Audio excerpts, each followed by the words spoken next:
Hey, America, I'm so sorry that your grandmother died an hour earlier this weekend than she was supposed to. I just want to offer you these eggs as just a token of how sorry I am. Document this deliciously awkward. This message is for Donald Trump and J.D. Vance. If you're not them, this is not for you. You guys, you are clearly the best administration that America has ever seen. It's time to show these bastards that you can get on a tiny little submarine, visit Titanic, and make it back alive. Let's fucking go. Document this deliciously awkward. It's time to speak up.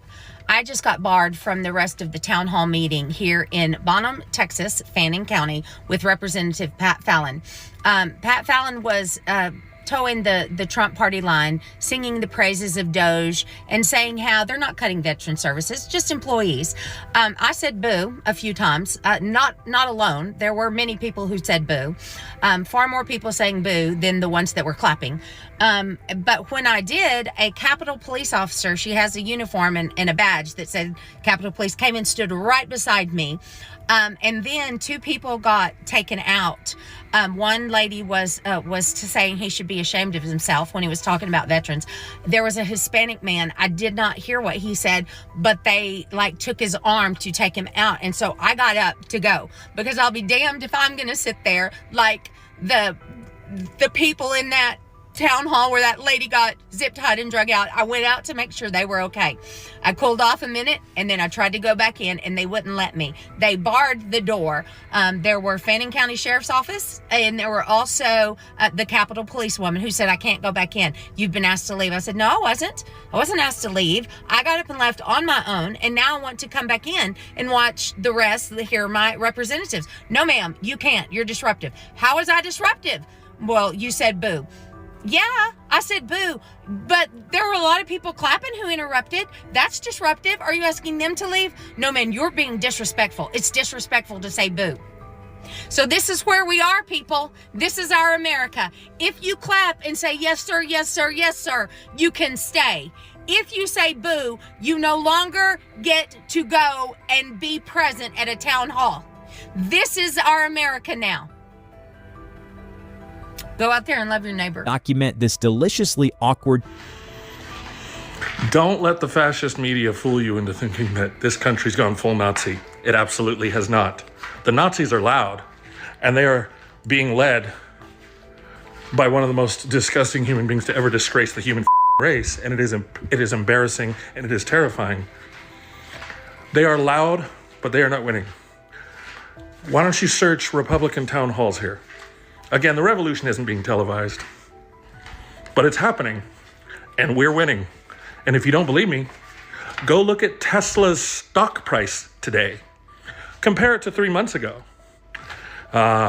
You can live in a world of alternative facts, but the funny thing about money is it cuts through the propaganda of the cult, don't it? Go die in a fire, every Nazi ever. Good day, folks, and welcome back to yet another spicy, chaotic, and deeply ironic episode of Trump's America, The Regret Chronicles. Today's feature presentation, Tearful MAGA Regrets When FAFO Becomes Reality. Yes, we're talking about those die-hard, flag-waving, truck-decaling Trump loyalists who are now quietly Googling how to break up with the political cult. And it's painful to watch. Not because we sympathize per se, but because this is what happens when you invest your soul into a man who treats loyalty like a disposable razor. Use, toss, repeat. Here's the tea. Trump, aka Daddy MAGA, is once again dropping bombshells like he's DJing at a demolition site. One executive decision here, a betrayal there, maybe a backhanded jab at one of his own allies just for flavor, and boom. Another chunk of the base is left blinking in disbelief, whispering, wait, he can't mean me. Oh, but he does, sweetheart. He'll document this deliciously awkward. In recent months, a growing number of Trump supporters have begun to express regret over their previous allegiance to the Make America Great Again, MAGA movement. This shift is particularly evident among federal workers, rural communities, and even within the conservative base as they confront the tangible repercussions of policies they once championed. Several federal employees who voted for President Trump are now grappling with unexpected job terminations and policy shifts that directly impact their livelihoods. While some initially supported Trump's initiatives, many are disillusioned by the widespread layoffs and the influence of figures like Elon Musk within the administration. One federal worker lamented, "I'm frightened for my future that he made seem so bright during his campaign." This sentiment reflects a broader sense of betrayal among those who feel the administration's actions have led to significant job insecurity and dissatisfaction. Trump's economic strategies, particularly his approach to tariffs and government restructuring, are generating economic uncertainty and market instability. The administration's erratic implementation of tariffs on countries like Canada, Mexico, and China has contributed to market volatility, with the S&P 500 and NASDAQ composite experiencing notable declines. These policies are anticipated to elevate inflation and suppress growth, leading to growing document this deliciously awkward. It only took 2 weeks for Republicans to go from "we need to stop sending money overseas so that we can care for homeless and disabled veterans in our country" to "homeless and disabled veterans in our country are scamming the system and we need to take their benefits." The revolution is not being televised, but Republicans are dropping out of town hall meetings en masse. Do you know why? You don't, because the revolution is not being televised. That's what you voted for. What do you mean? We don't read. Sleepy Joe oversaw the largest stock gains in U.S. history, 9 quarters of GDP growth, an entire year of inflation decline, but the greatest businessman in the world crashed it in 60 days. What we're witnessing now is the inevitable collision between blind loyalty and harsh reality. It's the political equivalent of buying a used document this deliciously awkward car from a guy with no shirt on Craigslist, only to find out it doesn't have brakes, but you defend the purchase because, well, it felt right. But hey, we're not here to gloat. Well, maybe just a little. We're here to always does. Also crazy. So last night, I was scrolling TikTok before I went to bed, and my algorithm did this switch, and all of a sudden I started getting all the "I regret my vote." Like, there's literally a whole thing now, like a tag, "I regret my vote," of millions of people.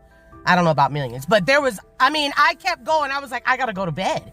You know what I mean? And then the other day, I was just laughing through the whole thing, but then the other day, I was talking to one of my really good friends. He's my coworker, but I've known him since I started. And him and his girlfriend are thinking about leaving the United States because of this shit. And he said his brother was a MAGA and literally reached out to him like last week and was like, "Yeah, I'm so sorry. I regret my vote. Can we fix our relationship?" And he was like, "Fuck you, absolutely not."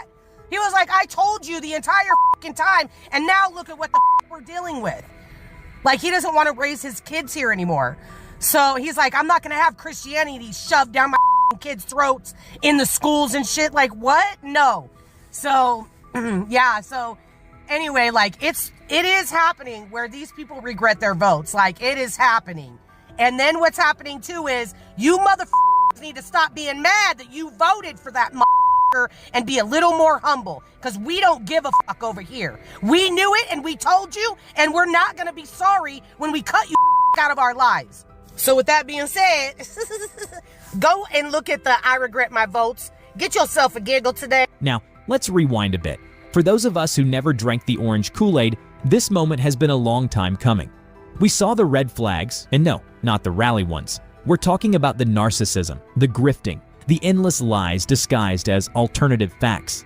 We weren't prophets, we just paid attention.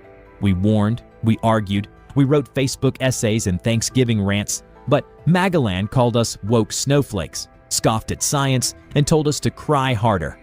Fast forward to today, they're the ones crying, and we're the ones sitting here, sipping tea like Kermit, watching the chaos unfold like, wow, who could have seen this coming?